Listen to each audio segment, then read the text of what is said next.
코스모스, 칼 세이건, 홍승수 옮김. 2장. 우주 생명의 부가. 나는 천지를 창조하신 신께 나 자신을 온전히 맡기는 수밖에 없다. 그분은 먼지에서 너희를 모두 창조하셨다. 코란 40장. 모든 철학 사주들 가운데 진화에 관한 생각이야말로 가장 오랜 역사를 갖고 있다. 그런데 이러한 진화 논의가 스콜라 철학의 손발이 묶인 채 천년의 세월을 실외계 지하에서 완전히 죽어 지내야 했다. 그러던 중 다윈이 나타나 고대 그리스 사상 체계에 새로운 생명의 피를 수혈했으니 비로소 묶였던 손발의 족쇄가 풀려서 오늘에 부활할 수 있었다. 환생한 먼 조상들의 생각이 그동안 인류의 사상계를 지배해오던 그 어떤 법칙들보다 삼라만상의 우주적 질서를 더 잘 표현할 뿐만 아니라 그 질서의 의미를 우리에게 더욱더 그럴듯하게 설명해준다.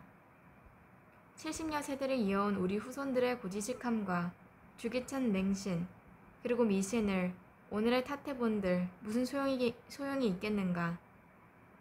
토머스 헉슬리 1887년. 나는 지금까지 지구에 발을 붙이고 살아왔던 모든 유기 생물들이 단 하나의 어떤 원시 생물에서 유래됐다고 거의 확신한다. 생명의 숨결이 최초로 불어넣어진 그 생물에서 다양한 형태의 모든 생물들이 비롯됐다고.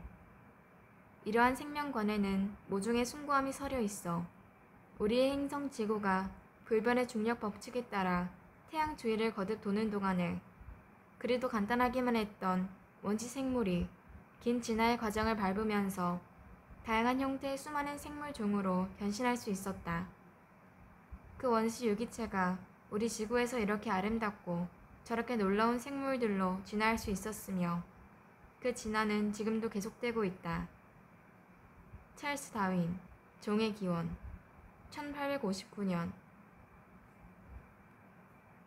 태양과 지구에 존재하는 원소들의 상당 부분이 별에서도 발견된다. 그러므로 성분의 관점에서 볼 때 우주는 하나의 물질 공동체를 이루고 있는 셈이다. 수많은 별들에서 발견되는 가장 흔한 원소들이 다름 아닌 행성 지구에서의 생명 현상과 깊은 연관을 맺고 있는 수소, 나트륨, 마그네슘, 철 등이라니 물질 공동체의 신비함을 우리는 그저 놀라기만 할 뿐이다. 그렇다면 밝게 빛나는 저 별들도 우리 태양과 같은 존재라는 추측이 가능하다. 별 하나하나도 우리 태양과 마찬가지 자기 나름의 권속을 거느릴 것이며 중심에 자리 잡고 앉아서 자기 권속들에게 적정 에너지를 공급함으로써 저들의 생명이 서식할 터전으로 바꾸어 놓지 않겠는가? 윌리엄 허긴스 1865년. 지구의 밖의 세계는 어떤 생물들이 살고 있을까? 외계에 생명이 살고 있다면 그들은 어떤 모습일 것이며 또 무엇으로 만들어졌을까? 지상의 생물들은 모두 유기화합물, 즉 탄소 원자가 결정적 역할을 하는 복잡한 미세 구조의 유기 분자들로 이루어져 있다. 생물이 생기기 이전에는 지구에도 한때 메마르고 황량했던 시기가 있었다. 그렇지만 지구는 지금 생물들로 온통 넘쳐나고 있다. 어떻게 이러한 변화가 가능했을까? 생물이 없었던 시기의 어느 날 탄소를 기본으로 하는 유기 분자들이 만들어졌을 것이다. 그렇다면 최초의 생명은 그 분자들에서 어떻게 비롯될 수 있었을까? 이 최초의 유기 생물이 어떤 과정을 거쳐서 우리와 같이 정교하고 복잡한 구조의 생물로 진화할 수 있었단 말인가? 그리고 그 원초의 생명이 진화하여 어느 때부터인가 인식 기능을 갖추게 됨으로써 이제는 스스로의 기원을 탐구할 수 있게 됐다니 도대체 어떻게 이런 변화가 가능했단 말인가? 다른 별들 주위를 돌고 있을 수많은 외계 행성들에게도 생명이 살고 있을까? 만일 살고 있다면 외계 행성도 지구에서처럼 탄소를 기본으로 하는 유기물일까? 외계 생명은 지구 생명과 얼마나 비슷하게 생겼을까? 아니면 그곳 환경에 적응하느라 우리와는 판이하게 다를까? 또 다른 무엇이 있을까? 우리가 지구 생명의 본질을 알려고 노력하고 외계 생물의 존재를 확인하려고 애쓰는 것은 실은 하나의 질문을 해결하기 위한 두 개의 방편이다. 그 질문은 바로 우리는 과연 누구란 말인가? 이다. 별들 사이의 광대한 암흑 속에는 기체, 티끌, 그리고 유기 분자로 이루어진 성간구름, 즉 성간운이 떠돌아다닌다. 성간운은 전파 망원경으로 관측하면 그 안에서 수십 가지의 유기 분자들을 쉽게 발견할 수 있다. 성간운의 유기 분자가 풍부하다는 사실은 생물의 기본 물질이 우주 어디에서나 존재할 것이라는 예측을 가능케 한다. 생명의 기원과 진화는 시간만 충분히 주어진다면 하나의 우주적 필연인 것이다. 은하수 은하에 있을 수십억 개의 행성들 중에는 생명이 발붙일 수 없는 곳도 있을 것이다. 생명이 발생했다가 모두 죽어버린 곳도 있겠고, 혹은 매우 간단한 형태에서 더 이상 진화하지 못한 곳도 있을 것이다. 그리고 외계 행성들 중에는 지구인보다 더 발달된 고도의 지성을 소유한 존재들이 지구 문명보다 훨씬 앞선 과학기술과 문화의 꽃을 피워낸 곳도 분명히 있을 것이다. 지구가 생명의 발생과 서식에 있어 완벽한 조건을 갖추게 된 것이 얼마나 놀라운 우연이며 지구인들에게 얼마나 큰 행운이냐고 감탄하는 소리를 우리는 주위에서 종종 듣게 된다.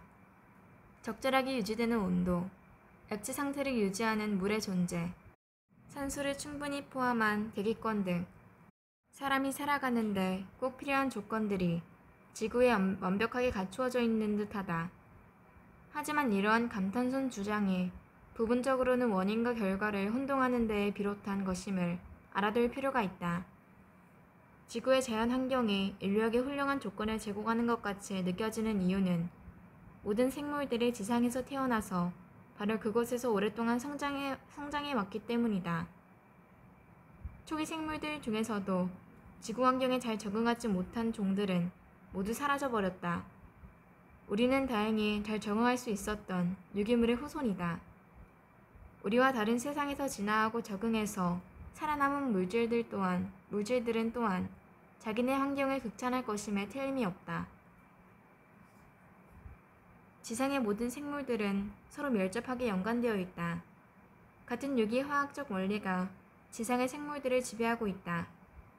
또한 그들은 오랜 세월 동안 같은 진화의 코드를 통해서 변신해왔다. 따라서 지구의 생물학은 철저하게 제한적일 수밖에 없다. 지구 생물에게는 단 한 가지의 생물학만으로 충분하다. 생물학을 음악에 비유해 볼 때 지구 생물학은 단성부, 단일 주제 형식의 음악만을 우리에게 들려준다는 말이다. 그렇다면 수천 광년 떨어진 저 먼 곳의 생명은 우리에게 어떤 형식의 음악을 들려줄 준비를 해놓고 있을까? 무척 궁금하다. 풀피리 하나로 연주되는 지구의 생명에 이 외로운 음악 하나가 우리가 우주에서 기대할 수 있는 유일한 음악일까? 우주 생물이 들려줄 음악은 외로운 풀피리 소리가 아니라 푸가일 가능성이 높다. 우리는 우주 음악에서 화음과 불협화음이 교차하는 다성부, 대위법 양식의 돈주곡을 기대한다. 10억 개의 성부로 이루어진 은하 생명의 푸가를 듣는다면 지구의 생물학자들은 그 화려함과 장엄함에 정신을 잃고 말 것이다. 지구 생명이 들려주는 음악 중에서 짤막한 한 토막을 소개해보겠다. 1185년 일본의 천황은 안토쿠라는 이름의 7살 소년이었다. 그는 헤이키 사무라이 일파의 명목상 지도자였다. 당시 헤이키파는 숙적 겐치파와 오랫동안 피비린내 나는 전쟁을 치러오던 도중이었다. 이 두 파의 사무라이들은 서로 자신들의 조상이 더 위대함으로 천황의 자리는 자기네가 차지해야 한다고 주장하며 싸웠다. 둘의 자웅을 겨룰 운명의 해전이 1185년 4월 24일 일본의 내해 단노우라에서 벌어졌다. 이때 안토쿠 천황도 전함에 타고 있었다. 헤이키파는 수적으로 열세였고 전략 면에서도 겐치파에 비해 처지는 편이었다. 이 해전에서 헤이키파 병사들이 수없이 전사했다. 전투에서 간신히 살아남은 병사들도 나중에는 바다에 몸을 던져 집단 자살했다. 천황의 할머니 니은은 천황과 자신이 적에게 포로로 잡혀갈 수는 없다고 결심했다. 그 다음의 상황은 헤이키 이야기에 이렇게 적혀 있다. 그 해 황제는 7살이었는데 나이에 비해 무척 조숙했다. 그는 매우 예쁘게 생겨서 얼굴에서부터 밝은 광채가 바라는 듯 했다. 검은 머리카락을 등 뒤로 길게 늘어뜨린 어린 천황은 겁에 질려 한껏 불안한 표정으로 할머니 니에게 물었다. 저를 어디로 데리고 가시나요? 그녀는 눈물을 흘리며 어린 천황을 향해 몸을 돌리고 그를 달랬다. 그러면서 비둘기 색깔 간복에 그의 긴 머리카락을 묶어줬다. 눈물로 범벅이 된 어린 천황은 작고 예쁘장한 두 손을 모아 한데 모았다. 먼저 동쪽에 있는 이세신궁의 작별을 고하고 서쪽으로 돌아서서 나무아미타불을 반복해서 읊었다. 니은은 우리의 황도는 바다 저 깊은 곳에 있습니다. 라고 말한 뒤 두 팔로 어린 천황을 꼭 껴안은 채 출렁이는 파도 밑으로 가라앉았다. 헤이키 함대는 전멸당했다. 살아남은 사람이라고는 여자 42명뿐이었다. 이들은 원래 궁중의 시녀였는데 그 후 전쟁터 근처에서 살던 어부들에게 몸을 팔며 살아야 했다. 그러는 동안 헤이케파는 역사에서 완전히 사라졌다. 그러나 시녀와 어촌 사람들 사이에서 태어난 후손들은 단노우라 해전을 기념하는 축제를 열기 시작했다. 이 축제는 오늘날에도 매년 4월 24일에 거행된다. 축제일이 되면 자신을 헤이케 사무라이 후손이라고 생각하는 어민들은 대마로 만든 옷을 입고 검은 머리 덮개를 쓰고 물에 빠져 죽은 천황의 영정이 모셔져 있는 아카마 신궁으로 행진한다. 그곳에서 그들은 단노우라 해전 이후에 일어났던 일들을 재현하는 연극을 관람하기도 한다. 몇 세기가 지난 후에도 사람들은 사무라이 유령들이 바닷물을 퍼내느라 헛수고하는 모습이 보인다고 했다. 그들은 지금도 바다에서 피와 패배의 굴욕을 씻어내려고 그런다는 것이었다. 어부들 사이에서 구전되는 전설에 따르면 헤이케의 사무라이들은 개가 되어 지금도 일본 내해 단노우라의 바닥을 헤매고 있다고 한다. 그런데 이곳에서 발견되는 개의 등딱지에는 기이한 무늬가 잡혀 있는데 그 무늬는 섬뜩하리 많지 사무라이의 얼굴을 빼어 닮아 있다. 어부들은 이런 개가 잡히면 단노우라 해전의 비극이 기리는 뜻에서 먹지 않고 다시 바다로 놓아준다고 한다. 이 전설은 우리에게 재밌는 문제를 하나 제공한다. 어떻게 무사의 얼굴이 개의 등딱지에 새겨질 수 있었을까? 답은 아마도 인간이 개의 등딱지에 그 얼굴을 새겨놓았다일 것이다. 개의 등딱지 형태는 유전된다. 그러나 인간처럼 개들에게도 여러 유전 계통이 있기 마련이다. 우연하게 이 개의 먼 조상 가운데 아주 희미하지만 인간의 얼굴과 유사한 형태의 등딱지를 가진 것이 나타났다고 가정해보자. 어부들은 단노우라 해전 이전에도 그렇게 생긴 개를 먹는다는 생각을 그리 달갑게 여기진 않았을 것이다. 그들은 이 개를 다시 바다로 돌려보냄으로써 자신도 모르는 사이에 진화의 바퀴를 특정 방향으로 돌렸던 것이다. 평범한 모양의 등딱지를 가진 개는 사람들에게 속속 잡아먹혀 후손에 남기기 어려웠다. 그러나 등딱지가 조금이라도 사람의 얼굴을 닮은 개는 사람들이 다시 바다로 던져넣은 덕분에 많은 후손을 남길 수 있었다. 개 등딱지의 모양이 그들의 운명을 갈라놓은 셈이다. 세월이 흘러갈수록 사무라이 얼굴과 비슷한 등딱지를 가진 개들의 생존 확률이 점점 더 높아졌다. 마침내 보통 사람이나 보통 일본 사람의 얼굴이 아니라 무섭게 찌푸린 사무라이의 용모가 개의 등딱지에 새겨지게 된 것이다. 이것은 결코 개들이 원해서 이루어진 결과가 아니며 개의 의도와는 전혀 무관된 일이다. 도태 혹은 선택은 밖으로부터 오는 것이다. 사무라이와 더 많이 닮을수록 생존의 확률은 그만큼 더 높아졌다. 마침내 단노우라에는 엄청나게 많은 사무라이 개들이 살게 됐다. 이 과정을 우리는 인이 도태 혹은 인이 선택이라고 부른다. 헤이키 개의 경우 개들이 진지하게 생각하고 스스로 그 길을 택해서 그런 동딱지 모양을 만든 것이 아니었다. 그것은 어부들이 자신도 모르는 사이에 자연 선택에 간섭한 결과인 것이다. 인간은 수천 년 동안 어떤 종의 식물과 동물은 잘 키우고 또 어떤 것들은 죽여야 할지를 신중하게 선별해왔다. 우리는 유년기 시절부터 늘 봐와서 익숙한 농장, 가축, 과일, 나무, 그리고 채소 등에 둘러싸여 자랐다. 그것들이 어디에서 유래됐는지 한번 생각해 본 적이 있는가? 채소는 먼 옛날에는 야생에서 자유롭게 살다가 농작엔 조금은 편안한 삶에 저절로 적응한 것은 아닐까? 그렇지 않다. 진실은 우리의 예상과 아주 다르다. 그들이 가진 특성은 거의 대부분은 인간이 만든 것이다. 1만 년 전 지구상에는 젖소나 사냥개나 씨알을 굵은 옥수수 따위는 없었다. 이 동식물들의 조상은 현재의 모습과 판이하게 달랐을 것이다. 그동안 인간이 그들의 번식과 특성을 지속적으로 조작해왔기 때문이다. 인간은 자신이 바람직하다고 여기는 특정 형질의 품종들만을 선택적으로 번식시켰다. 예를 들어 목양견이 필요하면 똑똑하고 충성스러우며 양떼를 잘 지킬 줄 아는 개를 골라 양치기에 필요한 유전 형질을 조장하는 쪽으로 키웠다. 떼를 지어 사냥하는 개는 양무리에 많은 도움이 됐을 것이다. 엄청나게 커진 젖소의 젖은 우유와 치즈에 대한 인간 욕심의 반영이다. 현재 우리가 즐기는 알이 굵은 옥수수의 조상도 터무니없이 왜소했을 것이다. 현대 옥수수에 왜소했던 조상은 수만 세대를 거치는 동안에 사람의 입맛에 맞도록 그리고 사람에게 필요한 영양분을 많이 갖추도록 인간에 의해서 번식이 조절되어 왔다. 그 결과 이제는 인간의 도움 없이는 번식할 수 없는 처지로까지 옥수수의 유전 형질이 변형되어 버렸다. 헤이케게, 목양견, 젖소, 옥수수 등에서 볼 수 있는 애니도트의 핵심은 식물과 동물의 외향적 특성과 행동 형질들이 그대로 유전된다는 점이다. 이유가 무엇이든 간에 인간은 특정 변종의 번식을 조장하고 다른 변종의 번식을 억제해왔다.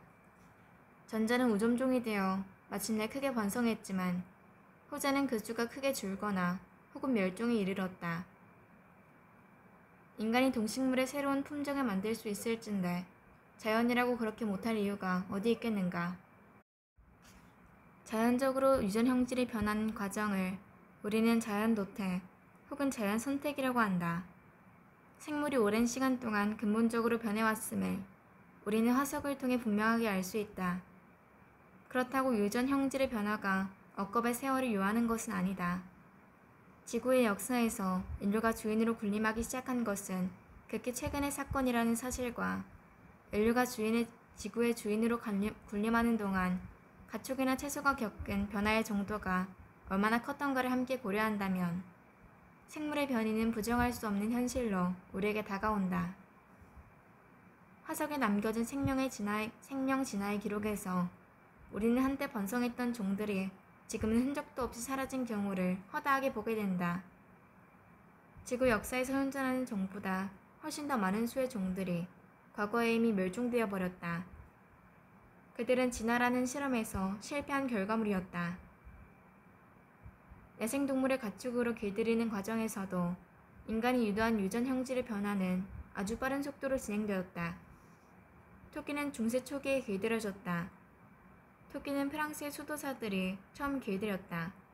새로 태어난 어린 토끼는 생선으로 취급되었으므로 교화력에서 육식을 금하는 날에도 고기를 먹을 수 있겠구나 하고 생각한 수도사들이 토끼를 길들이기 시작했다. 커피의 재배는 15세기에, 사탕무의 재배는 19세기에 시작됐고 밍크는 아직도 가축화 초기 단계에 있다. 양의 경우만 보더라도 가축화 이전에는 양 한 마리가 고작 1kg의 거친 털도 채 못 만들었지만 1만 년이 안 되는 짧은 기간 동안에 고품질의 고운 털을 10 내지 20kg 생산해낼 수 있도록 유전 형질이 크게 변화되었다. 또 젖소 한 마리가 한 수익기 동안에 생산하는 우유의 양이 처음에는 수백 세제곱센티미터에 불과했지만 요즘에는 수백만 세제곱센티미터로 그 양이 엄청나게 증가했다. 인위도태 또는 인위선택이 이렇게 짧은 기간에 그렇게 두드러진 변화를 초래할 수 있었다면 수십억 년이 넘는 긴 세월 동안 자연에서 진행된 자연도태 또는 자연선택이 가져온 변화가 어느 정도의 규모일지는 쉽게 짐작할 수 있을 것이다. 생물세계의 다양성과 아름다움은 전부 이렇게 해서 생긴 것이다. 진화는 이론이 아니라 현실이다. 자연도태가 진화의 기작이라는 사실은 찰스 다윈과 엘프리드 러셀 윌리스가 우리에게 가져다준 위대한 발견이다. 100년도 더 전에 그들은 대자연이 생존에 더 적합한 종들을 선택한다는 사실을 알아냈다. 다산성이야말로 자연 생물계의 특성이다. 자연은 살아남을 수 있는 개체 수보다 훨씬 더 많은 후손을 낳게 만든다. 그 많은 후손들 중에서도 우연히 자연에 더 적합한 형질을 가진 개체들만 살아남게 되므로 결국 그러한 형질을 갖고 태어난 종이 선택적으로 번성하게 된다. 유전 형질의 급격한 변화를 가져오는 돌연변이는 순종을 낳는다. 그러므로 돌연변이가 진화의 동인이 된다. 수많은 돌연변이들 중 가운데 생존율을 증대시킬 수 있는 소수만이 선택되므로 오랜 기간에 걸쳐 생물은 하나의 형태에서 다른 형태로 서서히 변화하게 된다. 그 결과 우리는 새로운 종의 탄생을 보게 되는 것이다. 이것이 바로 종의 기원이요 진화의 실현이다. 다윈은 종의 기원에서 이렇게 설명하고 있다. 사람이 변종을 바로 만들지는 못한다. 사람은 유기 생물들에게 삶의 새로운 조건들을 접하게 할 뿐이다. 그 후에 자연이 유기체에 작용함으로써 변이성을 발현케 한다. 그러나 인간은 자연을 통해 주어지는 변이성들을 선택할 줄 알고 변이성은 자신이 원하는 방식으로 축적하여 원하는 방향으로 몰아갈 줄 안다. 그렇게 함으로써 인간은 동물과 식물을 자신의 이익과 즐거움에 봉사하도록 할 수 있다. 인간은 선택과 축적을 위한 일련의 작업을 조직적으로 수행할 수도 있고 또 품종을 개량하겠다는 구체적인 목적의식 없이 주어진 상황에 따라 인간에게 가장 유용한 것들만 보존함으로써 같은 결과를 얻어내기도 한다. 인간이 야생 동물을 길들이거나 야생 식물을 재배하는 작업에서 그토록 효과적으로 작동했던 원리들이 어찌 자연에게 그대로 작동하지 않는다고 할 수 있겠는가? 자연에서는 생존 가능한 수보다 훨씬 더 많은 수의 개체들이 태어난다. 함께 경쟁하고 있는 여러 개체들에 비하여 어느 한 개체가 특정 연령대에서든 혹은 특정 계절 동안만이든 아무리 사소한 이점이라도 일단 누릴 수 있거나 또는 그 개체가 주위의 물리적 환경에 아주 조금이라도 더 잘 적응할 수만 있다면 진화의 균형은 그 개체의 유리한 쪽으로 기울기 마련이다. 19세기에 진화론이 가장 강력하게 옹호했으며 가장 효과적으로 전파한 토머스 헉슬리가 다음과 같이 한탄한 적이 있다. 다윈과 월리스의 저작물들은 어두운 밤에 길을 잃은 사람들에게 한 줄기의 섬광이었다. 그 섬광으로 드러난 길은 그 길이 지부를 향하고 있든 말든 무조건 따라가게 하는 그런 성격의 것이었다. 내가 종의 기원의 핵심 사상을 완전히 이해했을 때 나는 참담했다. 바보같이 왜 나는 이런 생각을 하지 못했나.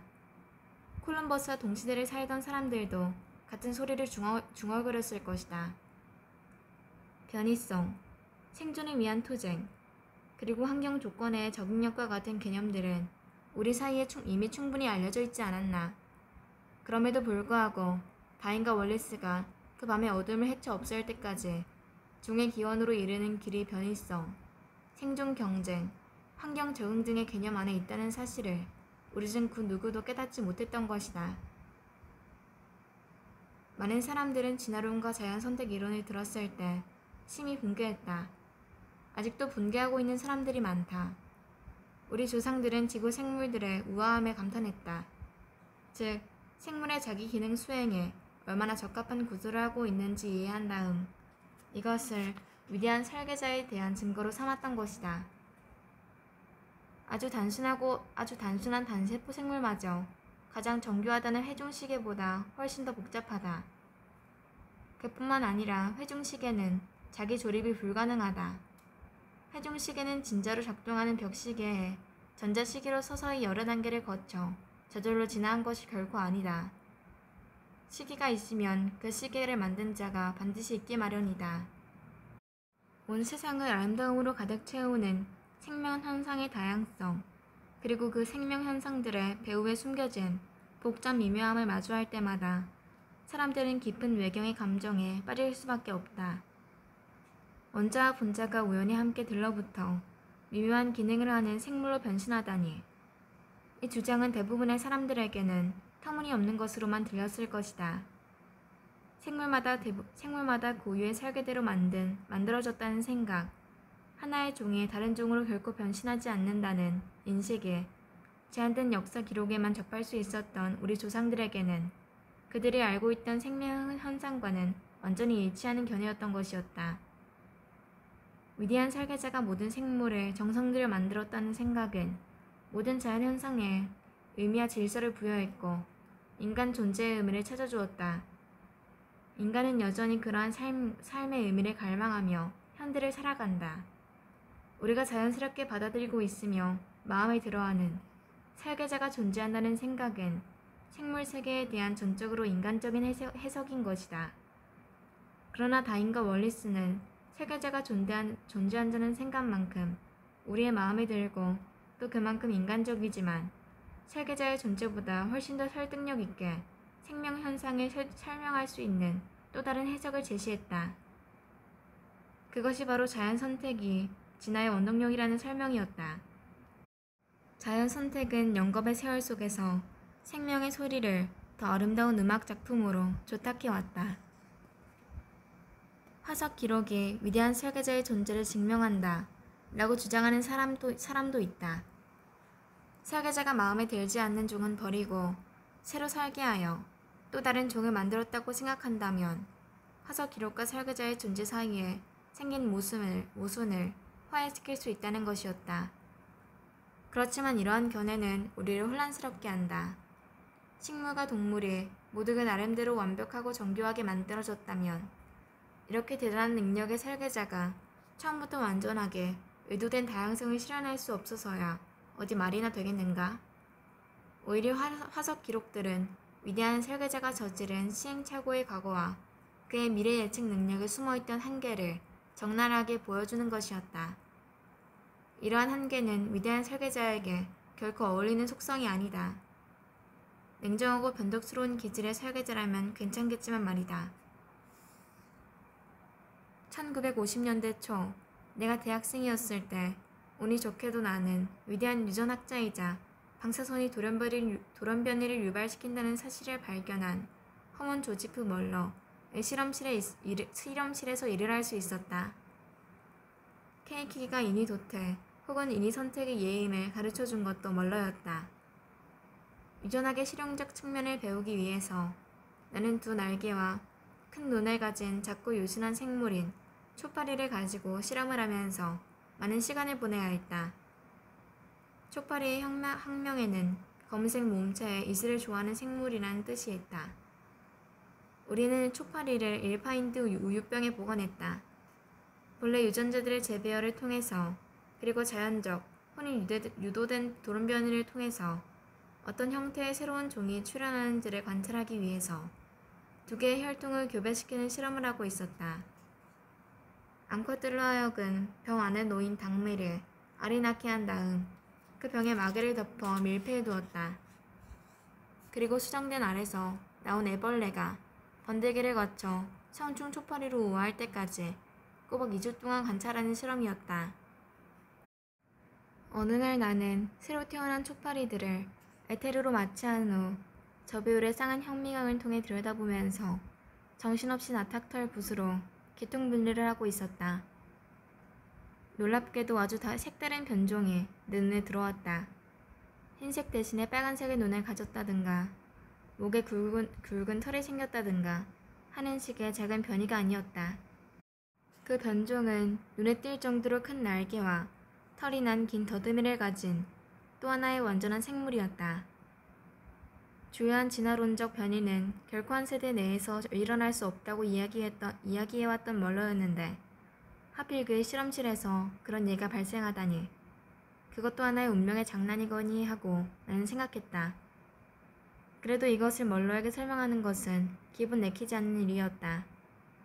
무거운 마음으로 나는 멀러 연구실을 두드렸다. 들어오세요. 입을 무언가로 가린 채로 외치는 소리가 들렸다. 들어가 보니 방은 어두웠다. 방 안에는 멀러가 사용 중인 현미경의 표본들을 비추는 작은 램프 하나만 켜져 있었다. 음침한 방에서 나는 더듬거리며 그에게 나의 발견을 설명했다.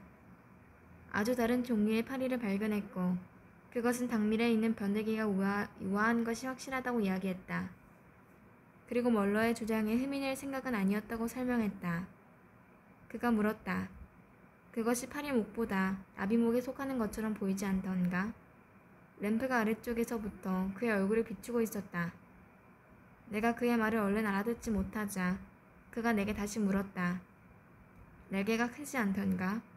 더듬이가 깃털 같지 않던가? 나는 풀이 죽은 채 고개를 끄덕였다. 멀러는 머리 위쪽에 있는 전등의 스위치를 돌리며 온화하게 웃었다. 그것은 예전에도 있던 일이었다.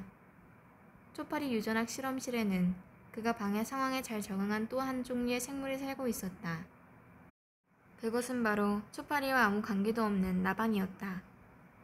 관계가 있다면 초파리에게 준 당밀과 관계가 있었다. 실험실의 기술자가 초파리를 병에 넣기 위해서 물병의 마개를 열었다가 다시 닫는 그 짧은 순간에 앙컷 나방에 가미가제식으로 잽싸게 자신의 알을 병 속에 있던 당밀에 떨어뜨렸던 것이었다. 그러므로 내가 엄청난 돌연변이를 발견한 것이 아니었다. 자연에서 일어나는 또 하나의 사랑스러운 적응 현상을 우연히 발견한 것뿐이었다. 물론 그 자체가 미세한 돌연변이와 자연 선택의 한 부산물이긴 하다. 진화의 비밀은 죽음과 시간에 있다. 환경에 불완전하게 적응한 수많은 생물들을 지금과 우연히 적응하게 된 조그마한 돌연변이를 유지하기 위한 충분한 시간 말이다. 유리한 돌연변이 형태들이 서서히 축적되기 위한 그 긴 시간이 바로 진화의 비밀이다.